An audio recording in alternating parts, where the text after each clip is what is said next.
So today's video, I'm working with the wig that I shared with you guys. If you don't remember that video, I took that wig straight out the box and I did the minimum amount of work. Today's video, I'm going to completely ruin. And when I say ruin, I mean ruin in a good way.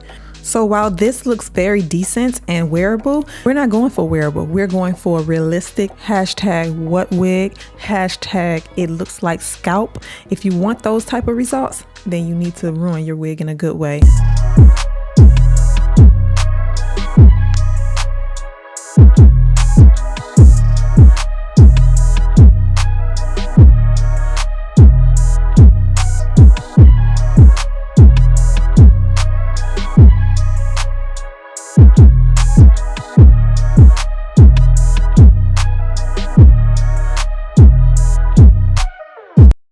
So all the links for this wig and products that I use in today's video will be linked below in the description box. So let me define what I mean by ruin, because I don't want you all to think that I mean something bad.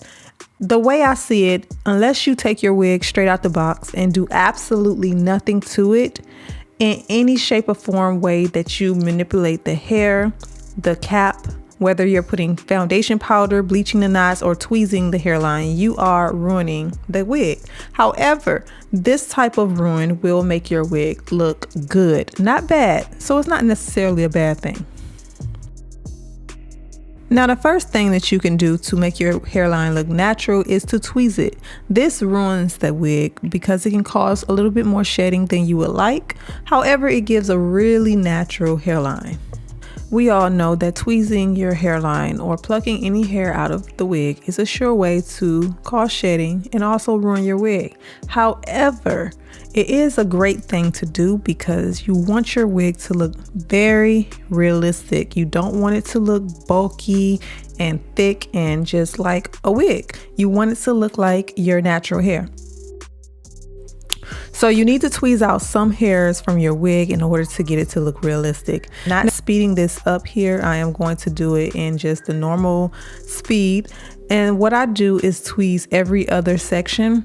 Now, regardless of what anyone tells you, when you tweeze the hairline of your wig or tweeze the hair period, you are creating bald spots. Whether it's a small bald spot or you make a mistake and create a bigger bald spot, you're going to get some bald spots. But the key to this is creating them to look natural. So not tweezing too long in one section and just making sure you're taking small sections at a time and not big sections. And of course, you're going to lose some hair. Expect this, and also expect your wig to shed just a little bit more, especially after tweezing. One rule of thumb I go by when it comes to tweezing and how much I tweeze is the density of the wig. I like to tweeze wigs that are 180% density or more, because if you lose some hair, it won't look like your wig is balding over time. So just pay attention to your densities, make sure that you are not over tweezing, and just be sure to take your time with it because you don't want to mess it up. If you do it right, yes, you will lose some hair. However, your wig will look very natural at the end.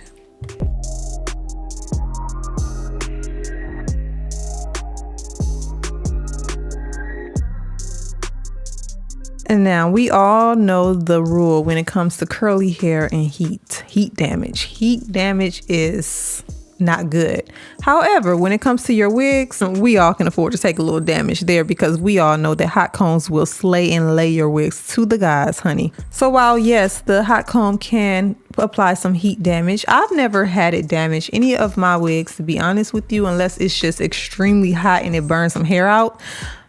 But this is the type of heat that you want to use on your wigs because it's going to lay that area that you're parting or the hairline down and make it look less wiggy. It is an important step that you do not want to miss out on if you want your wig to look realistic. Now, of course, you only use the hot comb at the roots of the hair. You never want to really take it throughout the whole hair, especially when you are using it on curly hair. If it's straight hair, it might be okay, but I've never found that a hot comb will really press out the ends of the hair like it will the top part of the hair. So keep that in mind and make sure you are using some type of wax stick or hairspray to at least give the hair a little bit of protection. Now I go over this about several times. I like to take my time here because this part is very important for laying that hairline and parting very flat. The more you press the hair out, the better it's going to look and the more realistic it's going to look.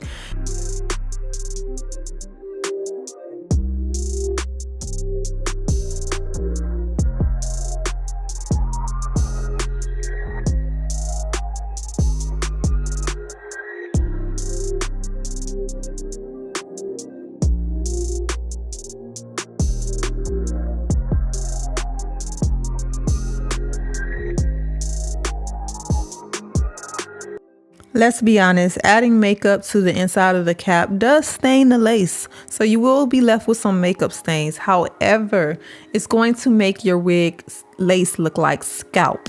So whether you're applying makeup or the perfect line Swiss or even a fake scalp insert, you're doing a little bit of damage to your wig, but it's going to look like scalp.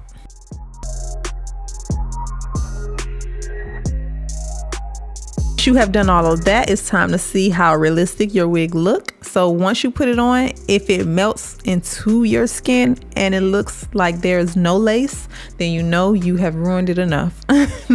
So now I'm going to go ahead and install this wig, and I'm using the Ebin Wonder Lace Bond Spray. Look at that hairline though. Look at that hairline. What wig do you see right now? Look how it's melting.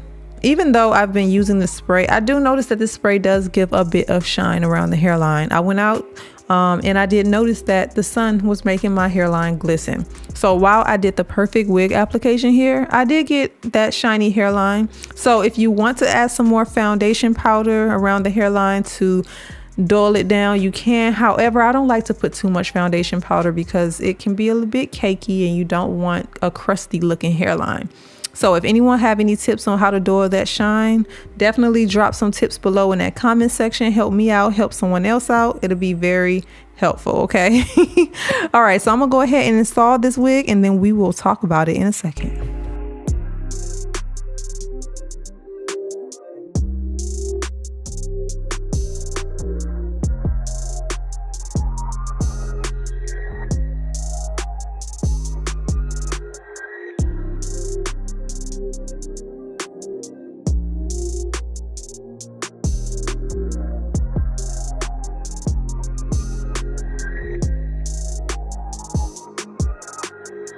I'm gonna do a flashback on how this wig looked when I first took it out the box. So now this is the same exact wig, but as you can see, when you do a little bit more to your wig, it can really transform it.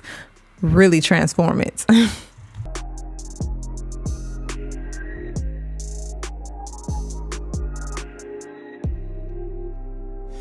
So this is the first time I've used the Wonder Lace Bond with no makeup on, so I'm curious to see exactly what the install looks like.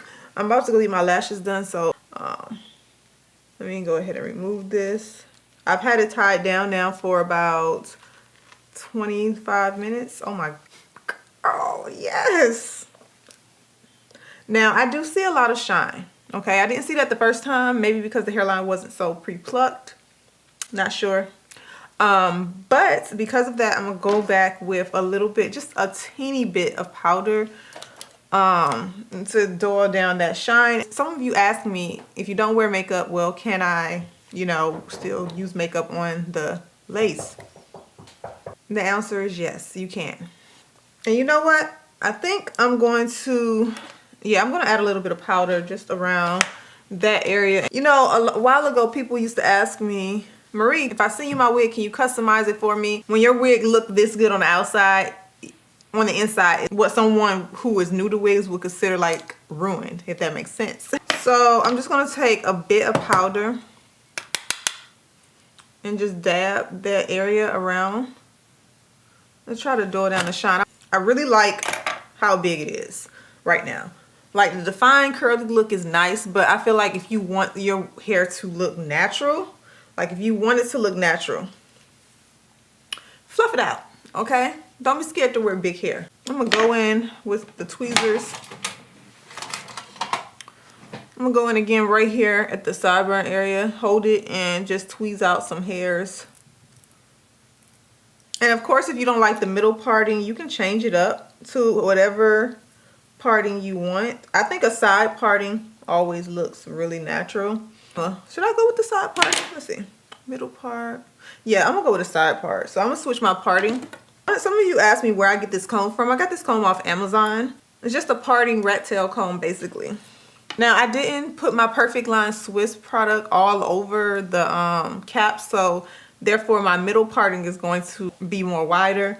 I would recommend doing that prior, so that if you want to part the hair anyway around the cap, you'll have that full scalp parting. So what I'm going to do is go down to parting with some foundation powder instead. Open it up, or I could tweeze out some hair. I'm going to tweeze out this area here.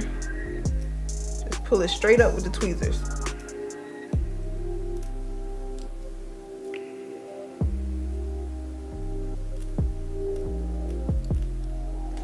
Let's see if you guys can see that. So just pull it.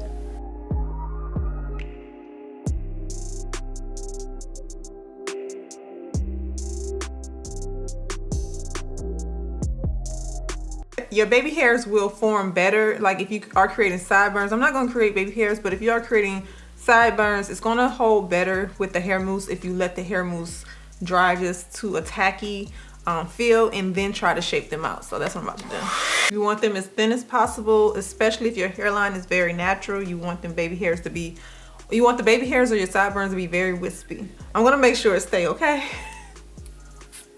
All right. And so that is how I ruin my wigs to perfection to make them look very realistic. So you guys can drop me some comments. Let me know how you like to style your wig. Do you like this look? Do you like the previous look better? Would love to know. So yeah, I will be sure to put this wig down below in the description box. Be sure to check there for links. I will also put all the products that I use in today's video down below. And also be sure to check out my previous videos. I've been working very hard to bring you guys consistent content that is very helpful and useful. So make sure you take advantage of that. Be sure to watch. All right, and I'll see you all back in my next video. Mwah.